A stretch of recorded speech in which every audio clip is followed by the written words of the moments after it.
the non-hoax side going first. Thanks for being with us. MC Toon, the floor is all yours. All right. Well, I'm sharing my screen. As soon as you're Perfect. ready, let me know what Hey everybody, tonight we're debating whether or not the moon landing was a hoax. Let's see. I'm going All to right. just quick zoom in. All right, perfect. We're ready for you, MC Toon. All right, excellent. Well, this is Apollo 15 did a live to TV presentation where they dropped a hammer and a feather on the moon. And so I'm going to test to see whether or not the what they experienced there was what is predicted for the moon and whether or not it would be possible on the Earth. But it would be a better place to confirm his findings than on the moon.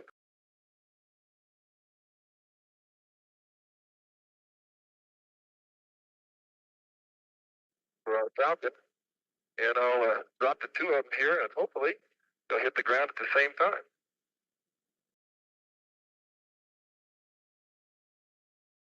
So I did some analysis on it. They both felt the same rate, which tells us that it has to be in extremely low pressure, so either on the moon or in a vacuum chamber. And then, but what was the rate of acceleration down? And so I did some analysis on that. I counted the frames. The frame rate is 29.97 frames per second. How many frames did it take to fall? They'll hit the ground at the same time. All right, How about that? They'll hit the ground at the same time. let's see. All right, so I'll walk through. It's 36 frames. So let's just see how I counted them.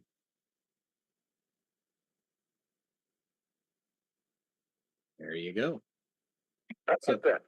So with 36 frames, now we can do the analysis. How long did it take? Well, 36 frames at 29.97 frames per second is 1.2 seconds.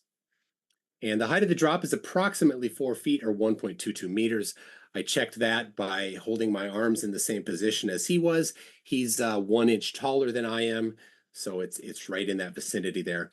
Use the kinematic equation to determine the downward acceleration. There's the kinematic equations on hyperphysics. I used equation number 3 there because I know displacement time and initial velocity. Run through there, v sub 0 or v naught is 0. Initial velocity is 0. So that first term v naught t is 0. So we just are left with x equals 1/2 at squared, giving an acceleration of 1.69 meters per second squared. I missed the squared on that the slide here. So the measured drop rate on the moon is 1.69 meters per second squared. The predicted drop rate of the moon, I won't go through the math of that, but we predict 1.63 meters per second squared as the acceleration on the moon. So we're accurate to 2 significant figures. The gravity on Earth is 9.8 meters per second squared, dramatically different. So it could not have happened on the Earth. So it happened on, it confirmed that it happened on the moon. Conclusion, the hammer and feather demonstration must have taken place in a vacuum and at a rate of downward acceleration of the moon's magnitude. Could they have been in a vacuum chamber and recorded normally, then slowed down to make the drop time match? Well, no, there would not be enough frames in the final video. Could they record it at a faster rate than slow down? What frame rate would be necessary to do it? I did the math here. They would have the hammer and feather would have to drop at 0.49 seconds. And how many frames, what frame rate would that be? That's a ratio of 2.45. So I have I increased the recording there to show what it would look like. This is the, they slowed down the footage answer. This is what it would have to look like when they filmed it for real.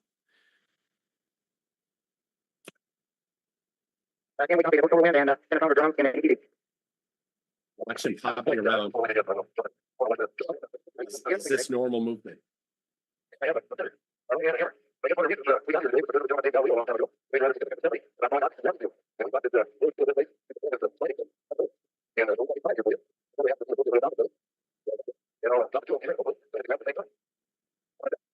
All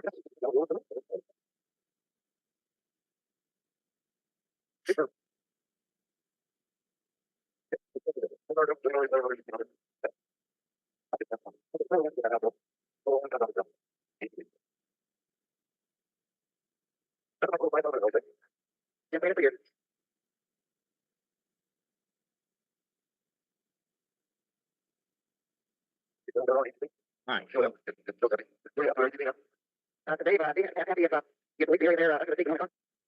There you go. That's a little sample of what they would have to have recorded it at and then slowed it down to make it look right. So it's not possible using the original speed or any of those bulky suits and other necessary manipulations to simulate 1/6 gravity. So a fast frame rate recording the slowed down hypothesis is falsified. There you go. All right, Peter. All right. My turn? Yep. I'm going to share my screen as well.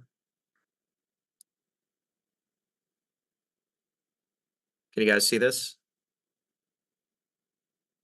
All right.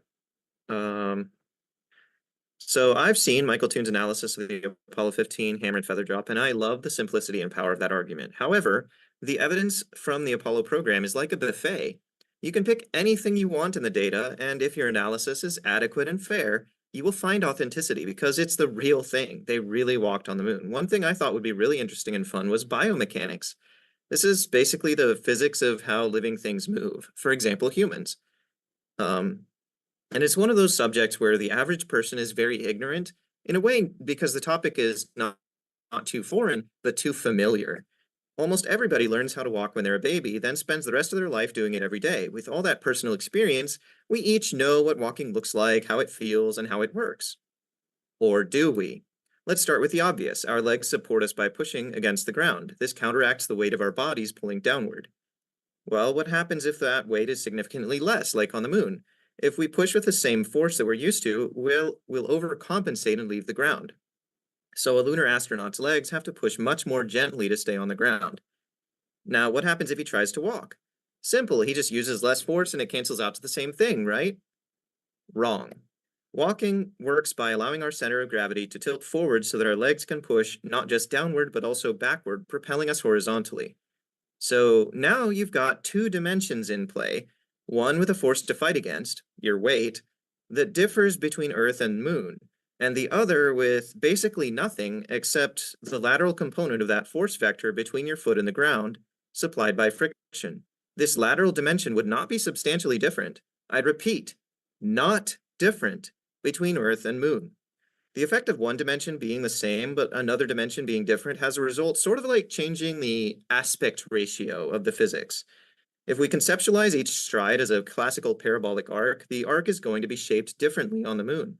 This shape either makes it shallower or longer. There's no other natural option.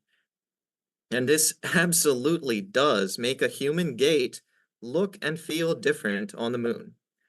I've seen a lot of video games portray environments with exotic gravity, but I've never seen a single one get it right. Not ever. That's either because the game designers don't know better, or they don't want to spend the resources because the audience doesn't know better. Here's a few examples. Can you guys see this? This Starbound from Chucklefish, Mario Odyssey from Nintendo, and Starfield from Bethesda. For each one, I put a clip from normal G on the left and lower G on the right. And all of them are wrong. Do you see why? No? Let's clip just the walk cycles. See it now? There's no difference between them. The normal G and lower G are identical. The games account for low G physics only when you jump. As long as you're walking with feet on the ground, the two scenarios are identical. That's because these are games for entertainment and nobody cares if they're accurate. When NASA went to the moon, it was not entertainment. It was an effort by the top scientists and engineers in the world, and they not only considered the physics, but made an explicit study of it. They allocated time during the first moonwalk in history, while the entire world watched, for Buzz Aldrin to practice just running back and forth to see how it felt, trying different ways of moving and giving a verbal report. Because no one had ever done this before, and accuracy mattered. Now, if you want to say this is fake, you have to somehow explain these strange ways of moving. Yes, NASA had underwater training facilities, because they were trying to cover a training shortfall that caused problems in the Gemini program, and they needed a higher fidelity option for simulating gravity. However, the immense drag from the surrounding fluid was a huge factor. This introduces yet a third variable in our discussion of physics, which makes a neutral buoyancy pool differ from both the moon and dry land on Earth. Here, downward acceleration matches that of the moon, but all muscular movements are slower and stiffer. Because of this, there are actually things the astronauts could do on the moon that they couldn't in the tank. Don't believe me? See for yourself. Here are some closely comparable movements in the water versus on the moon. Look especially at this pinwheel motion of the feet, which is a powerful reflex we have to catch ourselves when falling. Charlie Duke on this Apollo 16 moonwalk was able to pump his feet almost twice as fast as Neil Armstrong in the water, and yet still failed to catch himself because he was moving laterally with no drag. And don't say wires unless you're prepared to say this rock Charlie Duke fumbled was also on wires. I did an analysis on this very similar to the one Michael Toon just did, which gave results consistent with moon gravity. Okay, let's say in your denialism, you imagine they put wires on a random rock, even though the rock was tumbling as it floated. What about the clouds of dust kicked up by their feet? Oh yes, I did the same analysis on the dust. And yes, you better bet it shows moon gravity. So tell me, how did they put a wire harness on a cloud of dust?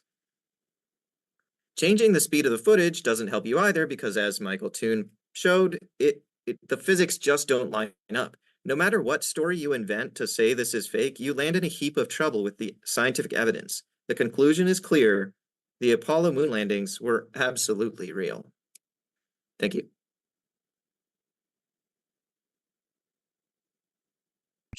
Appreciate that opening. We're going to kick it over I to. think you're muted, James. Thank you. Thank you very much. We're going to kick it over to the hoax side as well. Thank you very much, gentlemen, for being with us. Kyle Adams, I'll kick it over to you. The floor is all yours for your opening statement.